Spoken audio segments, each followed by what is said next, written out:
Harris, I have for many years viewed you as a national treasure, and I have felt greatly honored to have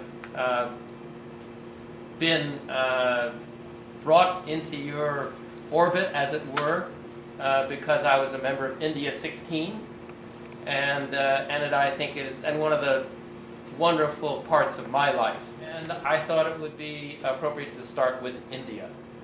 So you and your wife were in India when this country started out. India has changed a lot in 50 years or more, 60 years. And the United States has changed a lot. What you've just said is music to my bad ears. I look back, and I'm very happy now to be with you and know what you and India 16 was of great interest to me, and to see how you're thinking now, at least is as interesting as anything I'm going to say to you. So I think that the last time I was in India, it was with John Lewis, after Obama had been elected, but before the inauguration. And John got together a small group of legislators and invited me to join as an ex-legislator to go to the same places that Martin Luther King went in India when he had his trip to India. And Luther King, I had suggested to him that he ought to go to India while Ghandi was there and fulfill his good studying of Ghandi, but get it directly from Ghandi. Ghandi was no more. He was stabbed in Harlem, King was, and had to postpone the trip that was set up. So I couldn't go in the end on that trip. But this time, because I was college president and had other duties, but the trip with John Lewis was sentimentally quite extraordinary. We went on the Ghandi Trail there. Population grown, buildings everywhere. I was not happy to see the continuing Indian National Congress influence, which was, it's just now that I have a sense of, from the Modi and the new administration, the new prime minister, I think there's great promise there in terms of reviving the spirit of Ghandi. The United States, we're talking at a time when I think the state of our politics is about as disturbing and negative as any time in my life. But that's a complicated thing. The happiest time about the country was the unity we had in World War II. From being attacked, it produced national unity of a kind that I've never seen since then.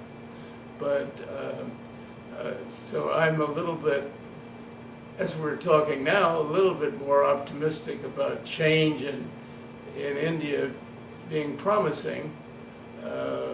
As the largest democracy in the world, we should hope it is moving in a way that will be closer to the vision that Ghandi had. In this country, I don't know where to put my hope at the moment.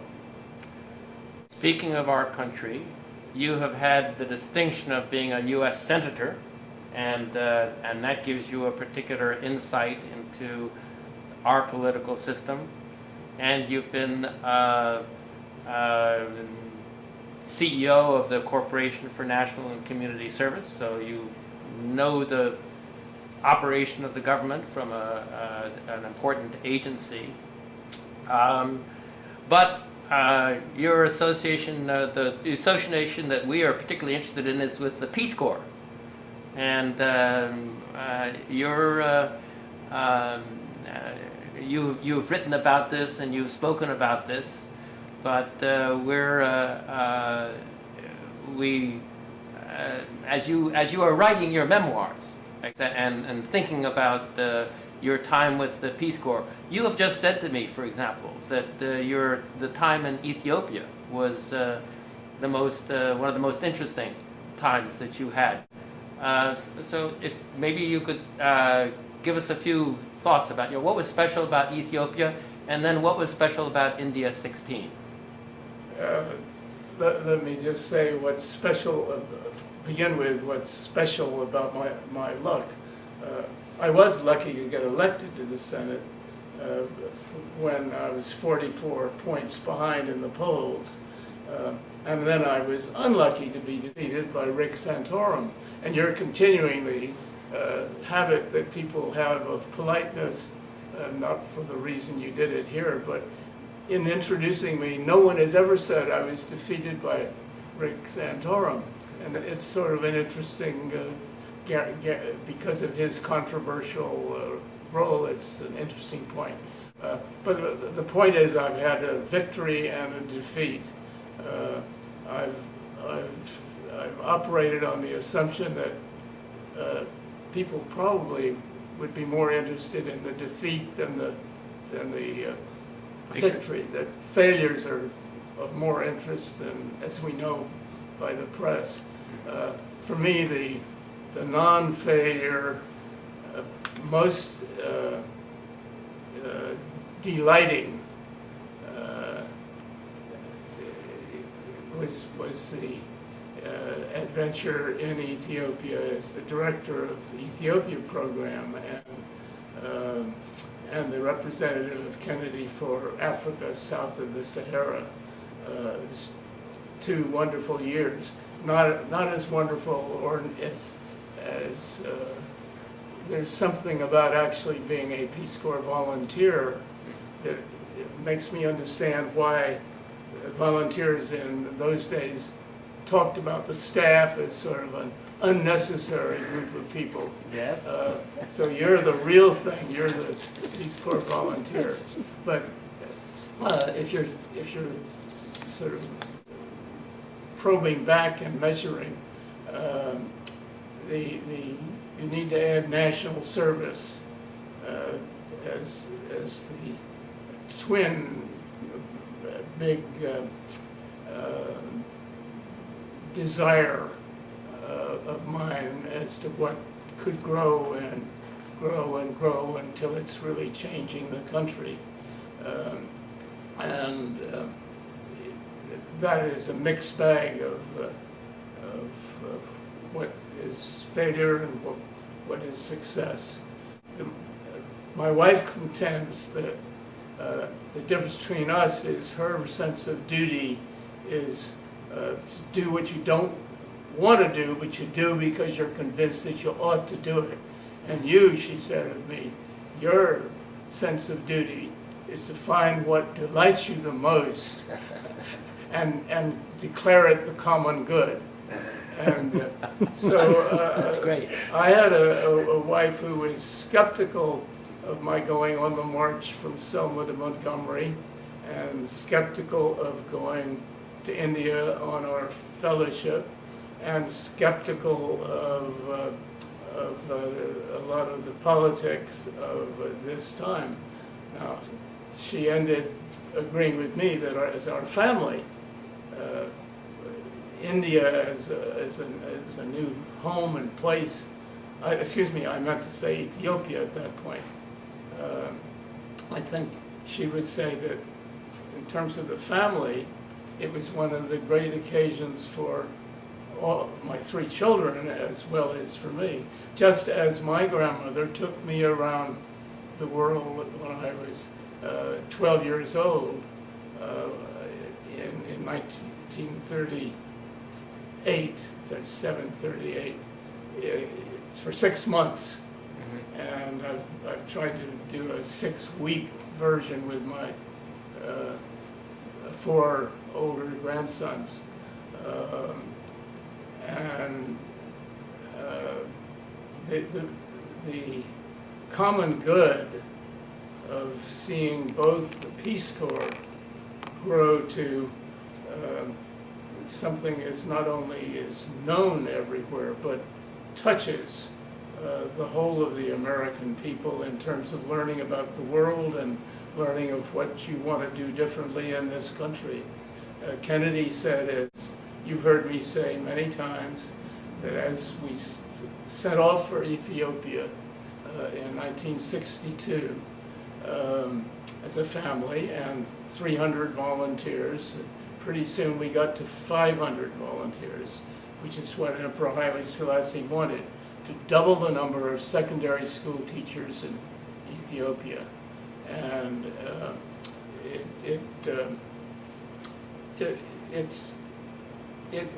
that kind of experience, I believe, needs to be part of the definition of what higher education is. And that would be service at home or for service abroad. Some period of intense service outside of your culture.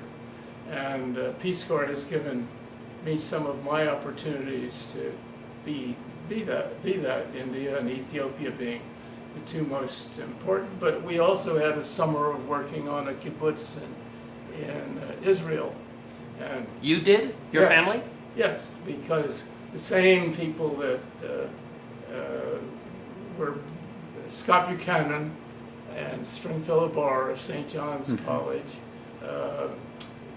they read the Trial and Error by Weizmann, the first president of scientists, and it was an example, the same 50 years of the Indian National Congress, from forming it and getting independence, roughly the same 50 years that the World Zionist Congress started and got independence.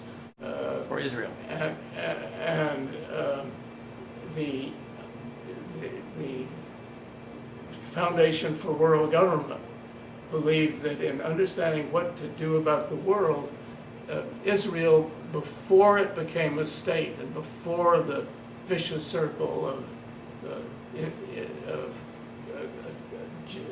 Jew and Muslim, Right. It had all of those 50 years building outside of government, against the Sultan and against the British. The Zionist movement, without state power, built universities, a school system, a banking system, and they thought it was a model or an example of what could happen in world development. And you spent some time there on a kibbutz before we went there as in 65. Yes, we You were there in the 1950s then in the kibbutz? Summer of 1950. We were on kibbutz Ein HaShafet, eye of the judge, or well of the judge. Brandeis was the advisor for that group of Americans merging with a Polish group who had been burned down in the desert, and they were combined as a kibbutz. It's been interesting seeing its history during these years. That was why it was in my head when we were stuck with India 16 train ready to go to India, and the President of the United States, Lyndon Johnson, trying to make Nehru give up Kashmir, which was the home of Nehru's family and his great beloved place, and was the most difficult thing he could ask. He said, no more Peace Corps until Nehru does what I'm saying. And Johnson was on the way to being one of the great presidents, and the Vietnam War changed how we measure that. But he loved the Peace Corps, but he didn't love it enough to realize that that Nehru would not view the stopping of the Peace Corps coming as a sanction that would have any impact, because I was with Shriver when we went around the world. In India, for example, is about the fifth stop, to see whether they want the Peace Corps.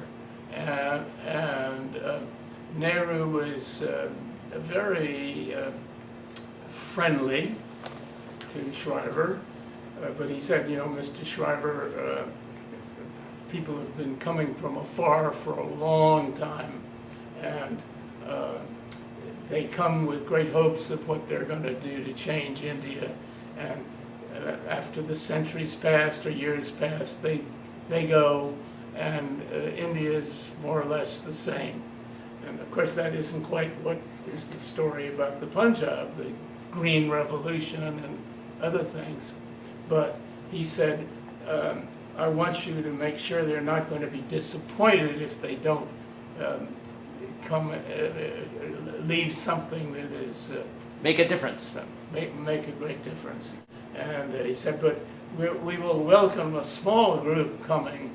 I'm sure that your president would be pleased to do it, and I'm pleased to offer the invitation. That was more or less the pitch. And here's Johnson saying, if he won't, until the Peace Corps isn't going to go over there, every day Shriver or somebody was lobbying the White House to give the word to go. The war is over there, and you finally got the word you could go, and Johnson didn't get what he wanted. If I can back up a bit, Israel was after our training at St. John's. Yes. And remind us Well, how St. we John's happened to was be at my St. prejudice. John's. Yes. I was in charge of experimental training programs. It got a number of places, trained the people going, for example, to Canada, to French-speaking villages for Dartmouth's training program. In Atlanta, they moved into, and in Boston, into black areas training programs that were going to Africa. And so when we were stuck with India 16, I perked up and said, well, it'd be a great experience to go to India, especially if we could find, you were going to do chicken poultry, right? Right. If they can do the technical, if they can get a farm experienced person, the Great Book's approach would meet the congressional requirement that they get trained in what American democracy was, and that the great classics would, as the intellectual side of it, would be meeting that requirement of Congress. That they'd be trained in what American democracy was all about. It would might work, and we got permission to do it. St. John's liked the idea. We had a big battle because they said we only do the Western great books because we're not fit yet to deal with the Bhagavad Gita or the Indian classics. And they were ready to take Ghandi and his writings, but not very enthusiastic about probing the culture. You know more about what you think of the program there than 100 times more than I do, but that's how it started. it was a great program, and I've wondered. My impression was that it was not repeated. It was not repeated. You mean It going did to not- Israel some more? No, the St. John's, St. John's Great St. Books program John's. was not repeated, and I've sort of wondered why there were not more training programs that did the Great Books in St. John's. Well, for one thing, Shriver and I left. We weren't there. Secondly, there was big growing competition among big universities to do training. The training for Ethiopia was at Georgetown, which could do a good program, but it was a terrible one.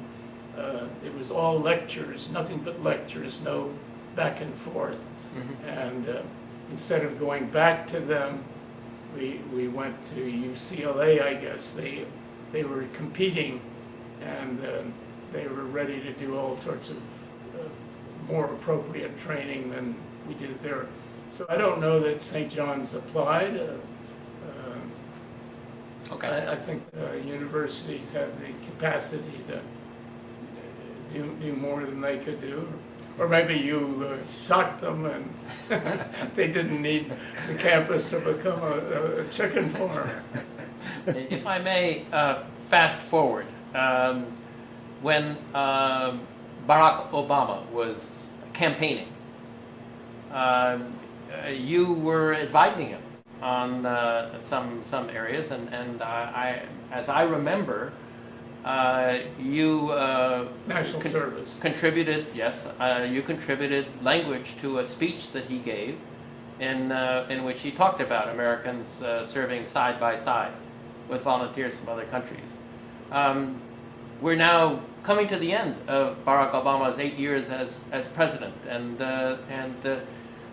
we've seen him no more able to double the Peace Corps than his two predecessors were. How do you feel about Barack Obama, President Obama, and his commitment to the Peace Corps or national service? Well, you have to discount my strong loyalty to Barack Obama. I think he's the wisest president since Abraham Lincoln. And I think he's had the hardest deck of cards on many fronts, foreign policy and the economy, of any since Roosevelt. And now there was a task force that Obama formed. A half dozen people were involved. Alan Casey of City Year and National Service and others, and this is a task force on national service, and we gave him proposals, and by and large, the speech writers picked up what we had proposed, and Obama approved it. He, along with inviting me to introduce him at the Philadelphia race speech, he asked me to go out to Iowa for the national service speech, and it included doubling the Peace Corps, and it included that the president, as president, he would urge other countries to form their own corps so that they could be work side by side with other volunteers from other countries. It would be a new step forward. Obama seemed to like that part of it very much. What happened on that one is easier to explain. In each of the countries where there was some effort to get him to propose that, I think Indonesia was maybe the most active one. We were urging that it get on the agenda to talk to the Indonesian government about that. Whether it was in the instructions or not, I don't know, but I think issues were sufficiently hot in other ways that it didn't, as far as I know, it wasn't proposed with Indonesia, where we pushed rather hard to get him to briefed on it and to propose it.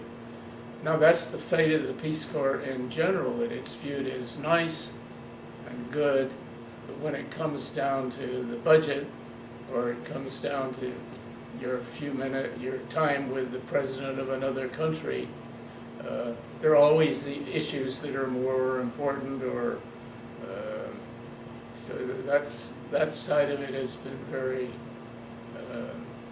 Everything requiring money has become very difficult very early to do. It's not the first time. The Peace Corps has not become a controversial factor the way AmeriCorps and the idea of large-scale national service is. And Peace Corps, by and large, has nobody that's trying to stop the Peace Corps, but they're Democrat and Republican. Sam Farr is a wonderful exception. It's been very hard to get Democrats on my side of the aisle, let alone the Republicans, to think it's a priority. And when the Vietnam War caused Johnson to cut back the National Service Program, which was part of when Shriver was asking for billions of dollars expansion of the War on Poverty, with VISTA, Volunteers in Service to America, growing. He said it needed to grow the way the Civilian Conservation Corps in terms of size, and they were planning to really go forward. It was part of what Johnson, however much he loved that, cut it all back. The Peace Corps was 16,000 in '66 when Shriver left and I left the same year, and we were sick with counting the people in training. It was 16,000. It was scheduled to go to 25,000 in the next year or so, and the vice president had said by 1950 we'll be at 50,000. There was a lot of expanding hope, and Johnson cut it back to about 10,000, and the Republican and Nixon cut it down to 5,000 or a little less. Less. And we've never got beyond 8,000 since then. Where do you see Peace Corps 20 years from now or 50 years from now? Do you think it'll have more than 8,000 volunteers out there? Until there is somebody elected president or something happening in the country that says we want to do this on a big scale, it'll be more or less the way it is now. I don't know about 50 years what's going to happen to the climate and a few other things, but it seems to me both the idea of adding to the definition and the investment in every American having the opportunity to get the education and make the contribution that the Peace Corps and National Service is all about.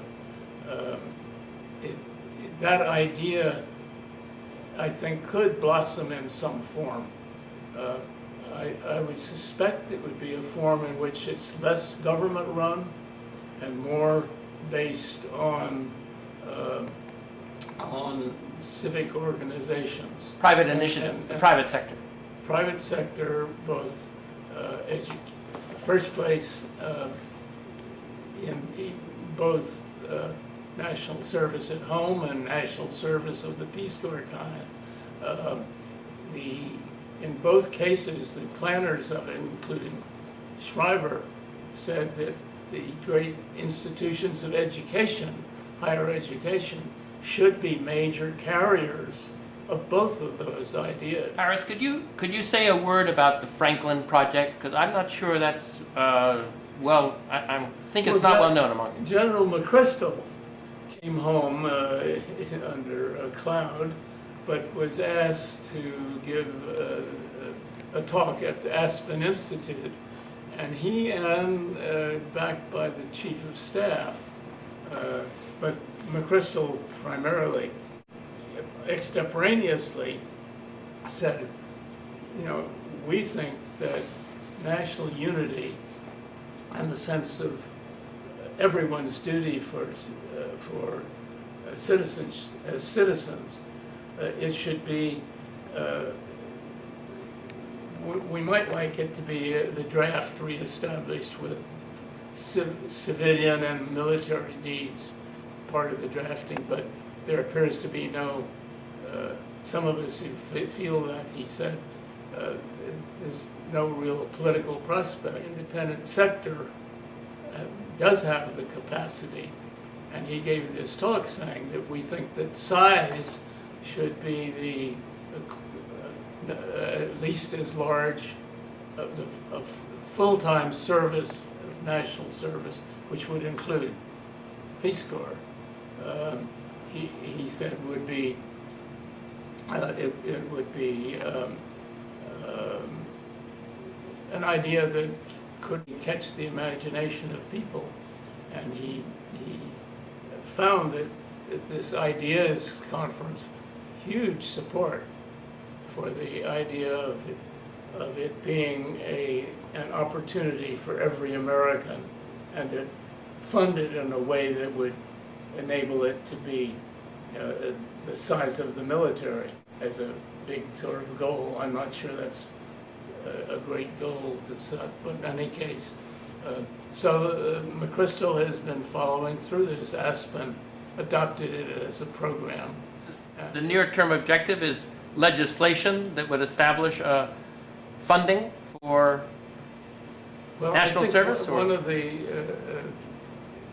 wise things about McChrystal, whom I'm very impressed with and is very seriously pursuing this, is that it's not focused on legislation. It's the battle for the budget with both the Peace Corps and National AmeriCorps, the Corporation for National Service, and VISTA, and the Civilian Conservation Corps. The battle is underway right now. You know, I was drafted to be CEO of the Corporation for National Service after being defeated in the wave of Republicans carrying both houses, and the House of Representatives repeatedly was terminating AmeriCorps in the Clinton years, and lo and behold, look at it now. This Congress that came upon the citizens' gift to Barack Obama's presidency, they started proposing termination of national service. They until this year, they had not actually talked about terminating the Peace Corps, and I think there's almost no support for terminating the Peace Corps. Moreover, men composing the government are not to be regarded as enemies. To regard them as such will be contrary to the nonviolent spirit. Part we must, but as friends. Sorry, I can't go out to you. I like the place you're meeting. I love the idea of India 16, the existence in reality, in coming together is it makes a lot of sense. Harris, I can say that the members of India 16 will be eternally grateful to you for the experience that we had at St. John's College, in Israel, and in India, and beyond. And so I have personally benefited as much as any, and we will miss you, but we will be thinking of you, and it won't be the last. You will hear from us. We're able to be there and enjoy it with you.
The senator who died early, and he had the idea of young people going to Alaska and farm communes. And I was in the session with Eleanor Roosevelt about our student federalist and world federalism, and I wasn't happy that this other guy was in our tea with her at the White House. So I heard his idea about this, and Eleanor then said, "Mr. McGovern," or whatever his name was, I just have to ask you to do one thing before you go all the way to Alaska.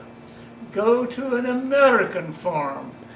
You may find that there's some people that don't like living with the chickens and the cows." She said it would be so sad if they go all the way to Alaska and discover they just can't stand living with the chickens and the cows. That became a family joke about the chickens and Eleanor and the chickens and the cows. That's a great one.